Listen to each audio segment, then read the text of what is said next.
ஐஸ்வர்யா கருத்தரித்தல் மையங்களில் ஜனவரி 30 முதல் பிப்ரவரி 5 வரை இலவச ஆலோசனை மற்றும் சிகிச்சைகளில் மாபெரும் சிறப்பு சலுகை.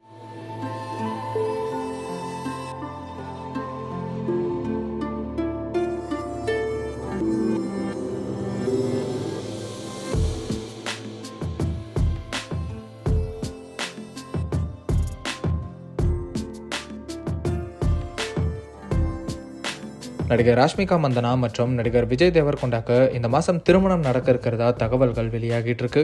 இவங்களோட திருமணம் உதய்பூர்ல உள்ள சிட்டி பேலஸ்ல நடக்க இருக்கிறதா சொல்லி நிறைய வீடியோ சோஷியல் மீடியால வைரல் ஆயிட்டு இருக்கு. ராஷ்மிகா மற்றும் விஜய் தேவர்கொண்டாவோட திருமணத்துக்காக இந்த பேலஸை டெக்கரேட் பண்ணிட்டு வரதா சொல்லப்படுது. ஆனா இதெல்லாம் உறுதிப்படுத்தப்படாத தகவல் அப்படிங்கிறதும் குறிப்பிடத்தக்கது. கடந்த வருஷம் அக்டோபர் மாதம் ராஷ்மிகா மற்றும் விஜய் தேவர்கொண்டாக்கு ஃபேமிலி மற்றும் க்ளோஸ் ஃப்ரெண்ட்ஸ் முன்னிலையில நிச்சயதார்த்தம் நடந்ததா சொல்லப்பட்டுச்சு. ஆனா அதிகாரப்பூர்வமா எந்த ஒரு போட்டோஸ் மற்றும் வீடியோஸும் வெளியாகல.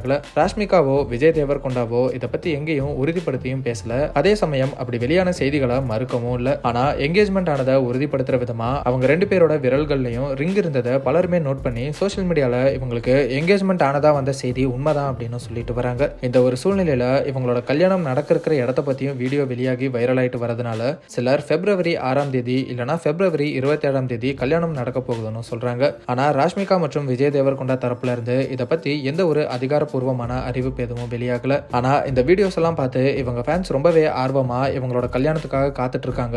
கீதா கோவிந்தம் மற்றும் டியர் காம்ரேட்னு இந்த ரெண்டு படங்கள்ல ராஷ்மிகா மற்றும் விஜய் தேவர்கொண்டா பேரா நடிச்சாங்க.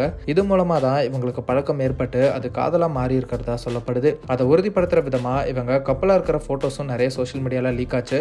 ஆனா ராஷ்மிகா மற்றும் விஜய் தேவர்கொண்டா இவங்களை பத்தி வர டேட்டிங் ரூமர்ஸ்க்கு இது வரைக்கும் வெளிப்படையா பதில் சொன்னதில்லை. ஆனா சோஷியல் மீடியா மற்றும் மூவி ஈவெண்ட்ஸ்ல ரெண்டு பேருமே இவங்க லவ் வெளிப்படுத்துற மாதிரி தொடர்ந்து ஏதாவது பண்ணிட்டே தான் இருக்காங்க. என்னதான் இவங்க அபிஷியலா அவங்க காதல சொல்லல அப்படின்னாலும் பலருமே இவங்க காதலிக்கிறாங்க, சீக்கிரமே கல்யாணம் பண்ணிக்க போறாங்கன்னு உறுதியா நம்புறாங்க. அந்த வகையில ராஷ்மிகா மற்றும் விஜய் தேவர்கொண்டா கல்யாணம் பத்தின செய்திகளுக்கு அதிகாரப்பூர்வமா அவங்க தரப்புல இருந்தே விளக்கம் வெளியாகும்னு எதிர்பார்க்கப்படுது. ஐஸ்வர்யா கருத்தரித்தல் மையங்களில் ஜனவரி 30 முதல் பிப்ரவரி 5 வரை இலவச ஆலோசனை மற்றும் சிகிச்சைகளில் மாபெரும் சிறப்பு சலுகை.